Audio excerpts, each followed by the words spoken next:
Hi. Well, I know it's been a while. It's been a bit crazy. We're getting ready for the end of school, which is spring break, and I've been having a few troubles getting my daughter's pictures, so I've been a little busy. Sorry. Okay, so here's fact about TSC. TSC can cause autism in about 75% of the cases. So 25% out of everybody who has TSC will one time have autism. Autism is not a disease that cannot be overcome. It can be. It's just it takes a lot of work, a lot of heartfelt work, and it's tedious. Um, so that there's your fact number one about TSC, or a fact about TSC. I decided that from now on, in the beginning of my movies and every single one of my videos, I'm gonna tell a little fact about TSC to guys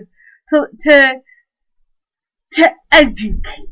Okay, and to go on, Jenny's been pretty well. Her behavior's getting a little nasty again. She's starting to get a little crabby again. So, not exactly sure how to correct that. And seeing as we haven't seen her behavior yet, little on our own. We did start giving her vitamins, the little Crittles vitamins that you can purchase at Walmart, Target, and Sam's Club. We purchased ours at Sam's Club for a container of 220 for roughly about $10. Now, if you go to Target, you get 110 less for the same price. So this is where it pays to be a member at Sam's Club. There are other warehouses, Costco's, BJ's, and Sam's Club, so you're not limited to Sam's Club. We are.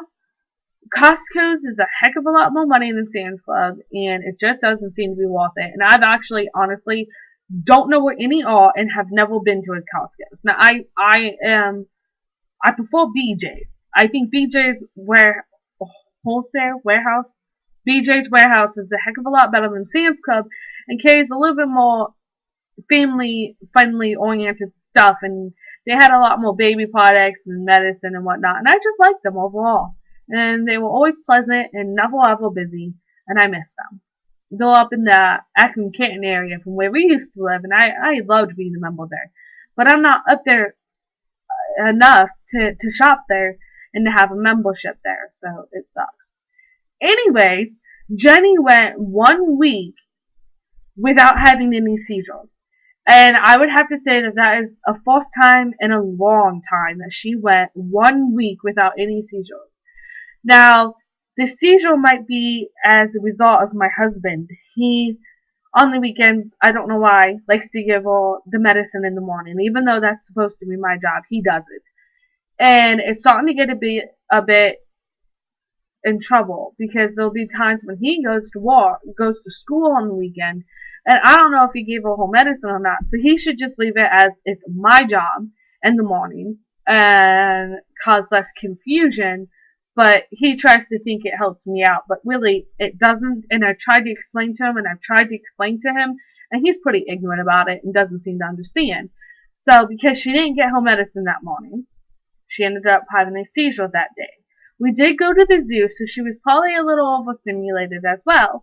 But I'm very excited that the medicine is actually controlling her seizures, and I'm kind of curious if the doctors will not do the brain surgery because we finally found a medicine that controls her seizures for the most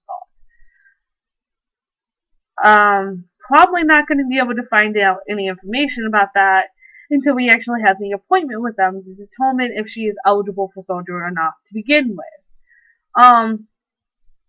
I really do hope that she is eligible for surgery because it would be another option that we could do if this medicine starts to not work, as well as it's just another option. Do I want to do it? No.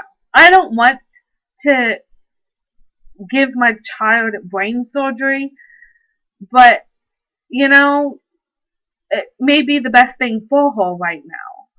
And I really haven't had any discussions or talks with the doctors.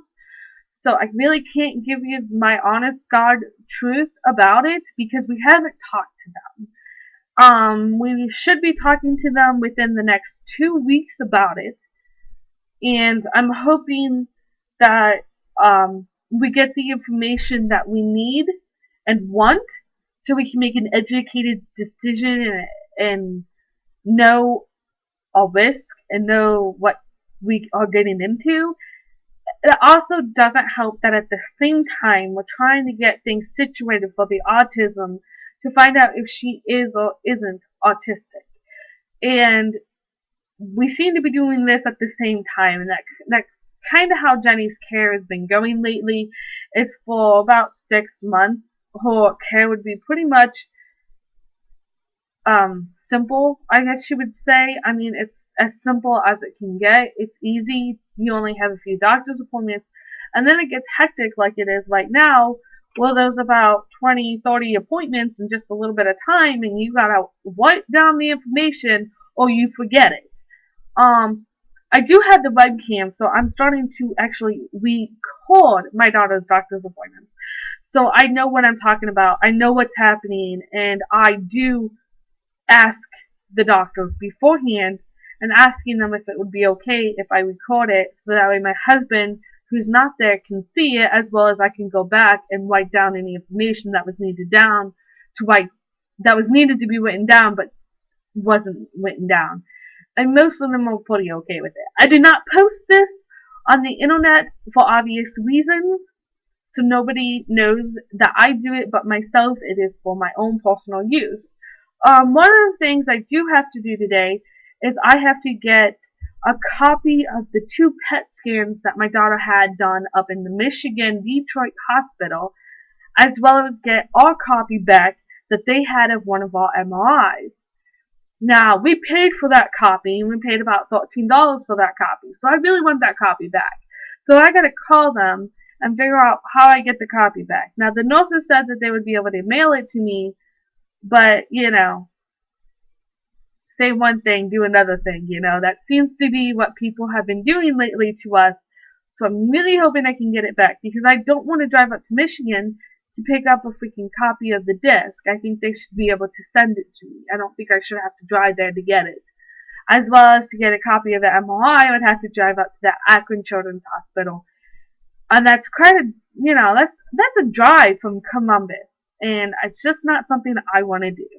But overall, Jenny's starting to babble a lot more, doing a little bit more babbling, and trying to have like a conversation with her babbling, which is really cute and exciting, as well as she's playing with more toys appropriately. Now, how would you explain that? Instead of just playing with a toy, she's playing with it the way it was made. So if a toy was made to be kicked, she's kicking it. Now, she doesn't kick a toy, but that's just an example. Like a car is meant to be wheeled around. She may do that, and she does. And so now she's starting to play with a few more toys more appropriately than she used to, and it's very nice to see our little daughter grow up like that. Also, we took her to the zoo on Saturday, like I've said previously, and instead of taking our step 2 wagon with the trailer attached to it, we didn't take anything. We took a dog harness, leash kind of thing that we picked up from Walmart that you use for your kids, and it's a little pink poodle, and we took that and we strapped her to it, and she, couldn't get away from us, which she would do. She would just go running around all through the zoo and get lost and probably be in one of the exhibits if that wasn't on her. So it's for safety reasons. It's not because we're lazy. It's because she literally doesn't listen to us, and she doesn't understand that if I don't listen to mommy and daddy, I could get hurt. So we used that, and we walked around in the zoo for 3 hours, and she did excellent. And when she got tired, she didn't start whining and crying and throwing a fit. She just sat down. So it was much more pleasurable and pleasant than we ever expected or ever imagined, as well as it got her a little bit more into the zoo and involved in it. So there's my